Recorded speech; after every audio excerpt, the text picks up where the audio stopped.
हाँ, मामला कौमी सलामती से जुड़ा सॉफ्ट स्टेट से हार्ड स्टेट की तरफ का सफ़र, और इस सिलसिले में हम देख रहे हैं कि बहुत पुख्ता इक़दामात किए जा रहे हैं। एक 15 रुकनी कमेटी बना दी गई है जिसकी सरबराही वो मोहसिन नकवी साहब करेंगे जो बड़े अरसे से खामोश थे, लेकिन अब उनकी तरफ से मज़म्मती बयान और मुलाकातें भी शुरू हो गई हैं। जो कायम मकाम अमरीकी सफ़ीर हैं उनके साथ उनकी मुलाकात हुई है, और ये जो कमेटी बनाई गई है इसमें सारे सूबों के होम सेक्रेटरीज़ होंगे और इसके अलावा इंटेलिजेंस एजेंसीज़ और CTD भी इसका हिस्सा होगी।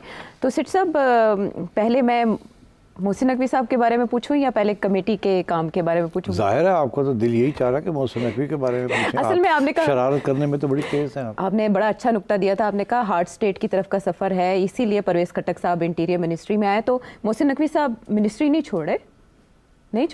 ओके, बस अभी ऐसे लग रहा है आपको कि वो नहीं छोड़ रहे। हाँ हाँ, क्या मैंने कहा कि ऐसे लग रहा है। हाँ, लेकिन ऐसा है नहीं। मैं आपको एक बात बताऊं, मेरी इंप्रेशन ये है कि Mohsin Naqvi was never interested in interior, मगर इस्टेब्लिशमेंट वाज इंटरेस्टेड कि उनका अपना बंदा इंटीरियर में आए। अच्छा। मोहसिन नकवी साहब की तबीयत पिछले रोज़ चंद रोज़ से कुछ नासाज हुई।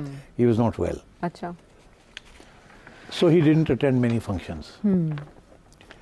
रूमर्स शुरू हो गए कि जी शायद ये छोड़ रहे हैं या छुड़ाई जा रही है मिनिस्ट्री। ठीक। मोहसिन नकवी ने कहीं एक बयान भी कभी दिया था कि अगर मुझे छोड़ना ही पड़ी तो मैं PCB नहीं छोड़ूंगा, PCB रख लूँगा, इंटीरियर छोड़ दूँगा। अब इंटीरियर जो है ना is a full time job, PCB is a full time job, मगर interior is far more important for the establishment than PCB। जी। और मोहसिन नकवी साहब is hand picked by the establishment, 100% एतबार और 100% the man. So running interior is very important. मैं फिर से ये कहूँगा कि खट्टक साहब का वहाँ आना, उसका मतलब ये है कि इस्टेब्लिशमेंट ये फील कर रही थी कि इंटीरियर जो है कुछ ऐसे एरियाज़ हैं जहाँ मोहसिन नकवी साहब नहीं पहुँच पाते, या अगर पहुँचते भी हैं is not very effective, and one such area is KP। तो KP में आगे कोई प्लानिंग करनी है, कुछ करना है, तो यू नीड समबडी जो पॉलिटिकली वाइज हो from the point of view of KP, और इंटीरियर में भी डिफेंस और इंटीरियर के जो तल्लुकात होते हैं एस्टेब्लिशमेंट के साथ, उसकी भी एक्सपीरियंस हो, कोऑर्डिनेशन अच्छी कर सके। अब खट्टक साहब रहे हैं defence minister under Imran Khan, तो उन्हें तो पता है कि एस्टेब्लिशमेंट के साथ राब्ते कैसे होते हैं, कैसे कम्युनिकेशन होती है, कैसे इम्प्लीमेंटेशन होती है। और आपको याद होगा जब इमरान खान की आखिरी स्टेजेस थे और लोग आ रहे थे जा रहे थे, बाजवा साहब को मिलने आ रहे थे जा रहे थे, 2-2 3-3 लोगों के टोले जाते थे, याद है आपको? बिल्कुल याद। तो खट्टक साहब was always part of those. तो अब मैं ये समझता हूँ कि मोहसिन साहब का जो लोड है ना, वर्कलोड, उसको कम करने के लिए, क्योंकि वर्कलोड बहुत ज़्यादा था, वो हैंडल नहीं हो रहा था, उसको कम करने के लिए ताकि he can focus may be on other things, या इंटीरियर जो है वो सही तरीके से उसके ऊपर फोकस दिया जाए। उन्होंने 2 चीज़ें कर दी हैं। एक तो ये कि खट्टक साहब को ले आए हैं, मोहसिन साहब ने फिर तलाल को ले आए हैं। मोहसिन साहब खट्टक साहब को लाए हैं एस्टेब्लिशमेंट, तलाल को लाया मोहसिन। इसीलिए जब आप उनसे पूछते हैं मोहसिन साहब से कि भाई वो आपके एब्सेंस में 2 लोग आ गए हैं, तो वो कहते हैं तलाल को तो मैं लाया हूँ, खट्टक साहब की बात ही नहीं होती। अच्छा, अब बात ये है कि वो इसीलिए लाए हैं ना क्योंकि बहुत से ऐसे काम हैं जो मोहसिन साहब एज इंटीरियर मिनिस्टर करने पड़ते हैं, प्रेस कॉन्फ्रेंसेस करनी पड़ती हैं, डिफेंड करना पड़ता, तो वो अब तलाल कर रहे हैं। आप देख रहे हैं वो हर रोज़ TV पे आए हुए होते हैं। So that angle has been taken care of. KP की जब ज़रूरत पड़ेगी तो खट्टक साहब जाया करेंगे। और मोहसिन साहब को अब ये कमेटी दे दी है जी।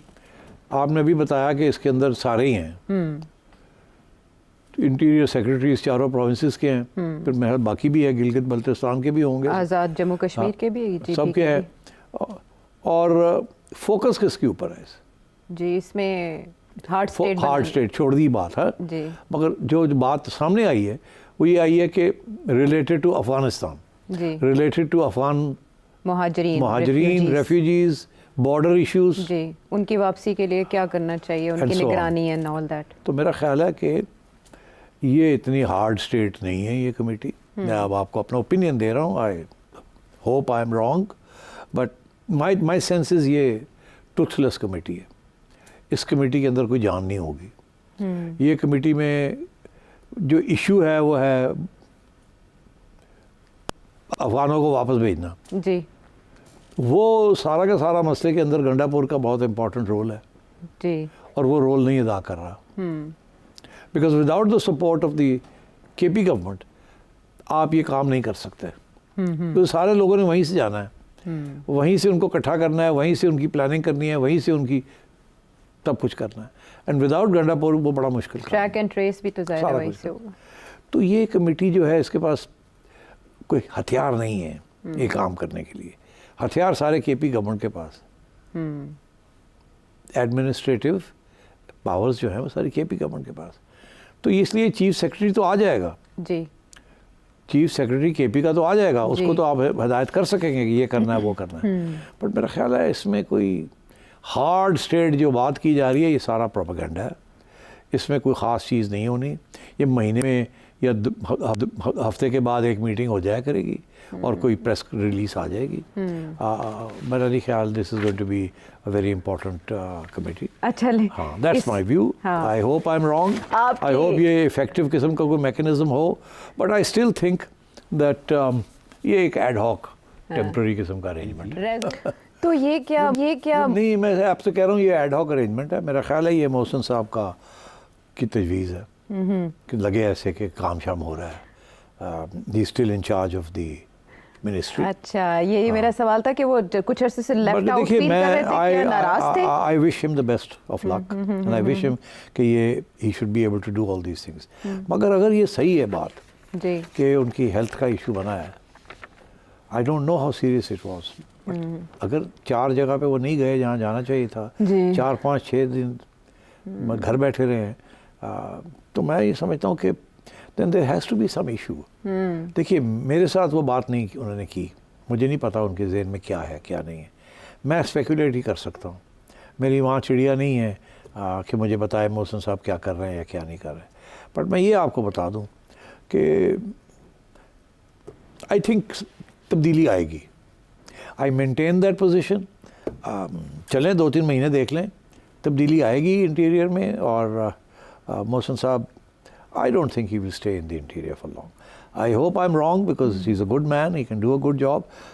मगर अगर आप समझते हैं कि पीसीबी भी चलाएं, बलूचिस्तान भी पहुँचें, केपी भी पहुँचें, हाँ जी, इस्लामाबाद में डिप्लोमेट्स को भी मिलें, उसके बाद अमेरिका भी चले जाएं कांग्रेसमैन को मिलने के लिए, ये पॉसिबल नहीं है। One man can't do all this. तो मतलब है कि therefore कोई रिलीफ मिलनी चाहिए उनको। He should focus on some things, या स्विच कर लेनी चाहिए मिनिस्ट्री, या कोई और मिनिस्ट्री ले लें जहाँ इतनी प्रेशर ना हो। बिकॉज देखिए ये बहुत हाई प्रेशर मिनिस्ट्री है, बहुत हाई प्रेशर मिनिस्ट्री। मैं आपको बताऊँ, ये खटक साहब का वहाँ आना इज़ वेरी इंपॉर्टेंट। ठीक है, it has to do with the KP government and it has to do with the frontier reason.